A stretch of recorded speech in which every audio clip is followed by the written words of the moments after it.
अगर आपने इस ड्रामा के पिछले पार्ट नहीं देखे तो पहले आप उन्हें देख लें। अगर आपको ड्रामा की एक्सप्लेनेशन अच्छी लगे तो वीडियो को लाइक कर दीजिए और मेरे चैनल को सब्सक्राइब कर दीजिए, जिससे आपको ऐसी ही इंटरेस्टिंग वीडियोस की नोटिफिकेशन मिलते रहें। मोना गोंगयू से मिलकर कहती है, मैंने कभी नहीं सोचा था कि एक दिन मिस्टर गोंग मेरे क्लाइंट बनेंगे। नियान मोना से मिलकर खुश नहीं होती, पर वो गोंगयू का ट्रीटमेंट कराने के लिए उसके साथ एडजस्ट करती है। मोना गोंगयू से बातें किए जा रही थी। मिस्टर गोंग, मुझे नहीं पता था आपको पैरानॉइड डिसऑर्डर है, जबकि आपकी कितनी लड़कियां दीवानी हैं। आप कई लड़कियों के ड्रीम लवर हो। गोंगयू सोचता है, क्या डॉक्टर बनेगी, ये बकवास ही किए जा रही है।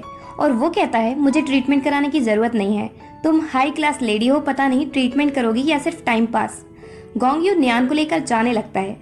मोना, मिस्टर गोंग, आपको पैरानॉइड डिसऑर्डर है और सिर्फ ये बात मैं ही कह सकती हूँ कि मेरे ट्रीटमेंट के बाद आप 100% ठीक हो जाओगे और नॉर्मल लाइफ जी पाओगे। तो गोंगयू ट्रीटमेंट के लिए तैयार हो जाता है। मोना नियान से गोंगयू के बिहेवियर के बारे में पूछती है। नियान बिना सोचे समझे शुरू हो जाती है। गोंगयू को गुस्सा जल्दी आता है, इसे किसी पर भी बिलीव नहीं होता, बस खुद पर ट्रस्ट करता है। गोंगयू नियान को देखने लगता है, अरे ये कितनी भड़ास निकाल रही है, और वो नियान की चीख खींचता है, ये कहकर, बस करो, कितनी बुराई करोगी मेरी। मोना, मिस्टर गोंग, आप बहुत लकी हो जो आपको नियान जैसी गर्लफ्रेंड मिली, उसे आपकी बहुत चिंता है। गोंगयू, मुझे पता है, तुम्हें कहने की जरूरत नहीं है। मोना, अब मुझे मिस्टर गोंग को अच्छे से ऑब्जर्व करने के लिए उनके साथ ही रहना पड़ेगा। गोंगयू, क्या आप पागल हो गई हो?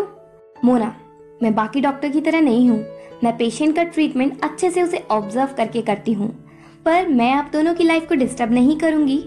गोंगयू नियान के लिए ट्रीटमेंट के लिए मान जाता है। नेक्स्ट सीन में हम देखते हैं, गोंगयू सुबह सुबह नियान को उठाकर ब्रेकफास्ट टेबल पर ले जाता है। नियान, तुम सुबह उठते ही पागलपंती क्यों करने लगते हो?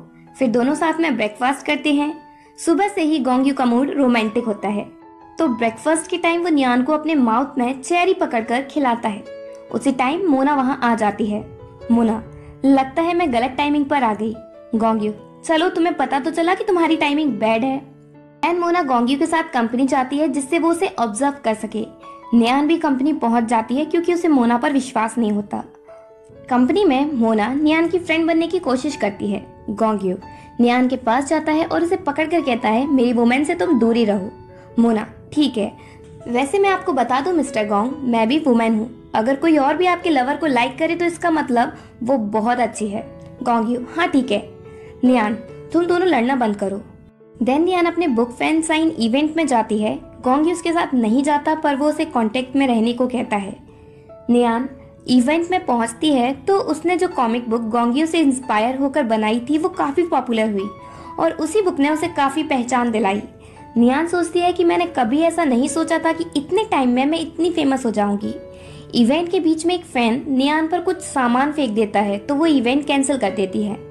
जब वो वापस जा रही होती है तो वो लिफ्ट में नहीं जाती, क्योंकि उसे वॉशरूम जाना होता है, पर उसका पूरा स्टाफ एडिटर को छोड़कर उस लिफ्ट में चला जाता है। अचानक से वो लिफ्ट नीचे गिर जाती है, जिससे जो लोग लिफ्ट में थे वो इंजर्ड हो जाते हैं। नियान एक्सीडेंट देखकर बेहोश हो जाती है। गोंगयू उसके कांटेक्ट में था, तो उसे नियान के बेहोश होते ही बात पता चलती है और वो उसके पास हॉस्पिटल में पहुंचता है। गोंगयू फैंग को इन्वेस्टिगेट करने को कहता है, जिससे ये पता चल सके कि क्या वो एक्सीडेंट किसी ने कराया था या अपने आप हुआ है। नियान को होश आ जाता है। गोंगयू, तुम इतनी अनलकी कैसे हो? क्या तुम मिस फॉर्च्यून की गॉड हो? नियान उसकी बातों से गुस्सा हो जाती है। गोंगयू, ठीक है, मैं इस बारे में बात नहीं करता। वैसे क्या अब तुम ठीक हो? नियान, हाँ मैं ठीक हूँ। गोंगयू, तुम्हें पता है, जब मुझे पता चला कि तुम्हें कुछ हो गया है तो मैं बहुत ज्यादा डर गया था।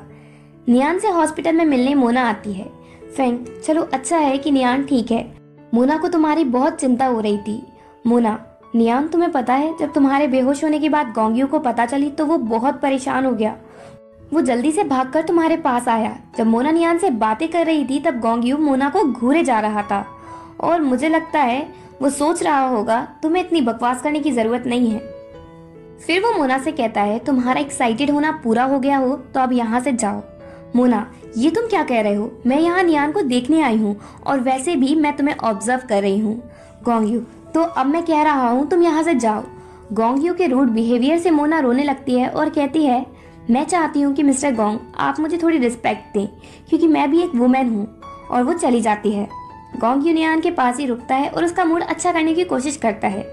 नेक्स्ट डे फेंग आके गोंग्यू को बताता है कि आज उसकी कितनी सारी मीटिंग्स है कंपनी में। गोंग्यू उन सब मीटिंग्स को पोस्टपोन करने की कहता है क्योंकि वो नियान के पास रुककर उसका ध्यान रखना चाहता है। नियान उसे वर्क पर जाने को कहती है पर गोंग्यू उसका ध्यान रखने की वजह से जाने से मना कर देता है। तभी नियान से मिलने फिर से मोना आती है बुके लेकर। गोंग्यू उस बुके को नियान से छुड़ाकर फेंक देता है।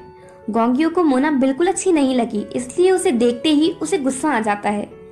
मोना गोंग्यू से कहती है तुम मेरे साथ बाहर चलो, मुझे तुम्हें ऑब्जर्व करना है और ये तुम्हारा गुस्सा नियान को भी हर्ट कर सकता है। वो तुमसे परेशान होकर तुम्हें छोड़कर भी जा सकती है। नियान नहीं, गोंग्यू मुझे कभी हर्ट नहीं करता। मैं उसका ट्रीटमेंट इसलिए चाहती हूँ कि वो बस अपने इमोशंस को कंट्रोल कर सके। मोना नियान तुम मिस्टर गोंग को लव करती हो, पर क्या मिस्टर गोंग नियान को लव करते हैं? तो मोना को प्रूव करने के लिए वो उसके साथ वॉक पर चला जाता है। उनके जाने के बाद नियान सोचती है क्या मैंने गोंग्यू को मोना के साथ अकेला छोड़कर सही किया। उसका बुक रीडिंग में मन नहीं लगता। नेक्स्ट डे गोंग्यू नियान से मिलकर फिर से मोना के साथ चला जाता है। नियान इस सब से बिल्कुल खुश नहीं होती, पर कर भी क्या सकती है। गोंग्यू अकेले में फेंग से पूछता है कि वो नियान को खुश कैसे करे क्योंकि कुछ दिन से वो उससे अपसेट लग रही है। फेंग वुमेन अपने मैन से सिक्योरिटी का सेंस चाहती है।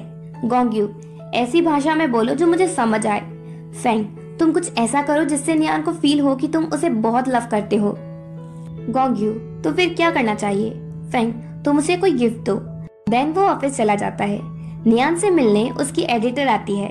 दोनों बातें ही कर रहे थे, तभी बातों बातों में एडिटर नियान को बताती है कि कल ऑफिस की एम्प्लॉय को उसके हस्बैंड ने डंप कर दिया, उस एम्प्लॉय की बेस्ट फ्रेंड की वजह से, क्योंकि वो दोनों डेट करने लगे।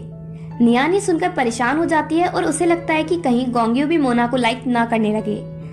नियान हॉस्पिटल से डिस्चार्ज होकर फेंग के साथ गोंग्यू के पास जाती है। गोंग्यू रेस्टोरेंट में होता है मोना के साथ। नियान विंडो से गोंग्यू को मोना के साथ डांस करते हुए देखती है। मोना नियान को देखकर गोंग्यू के और क्लोज जाती है, जिससे नियान जेलस हो जाती है और नियान ये सब देखकर हार्ट ब्रोकन भी होती है और रोती हुई वहां से जाने लगती है। इसी के साथ पार्ट 11 एंड होता है।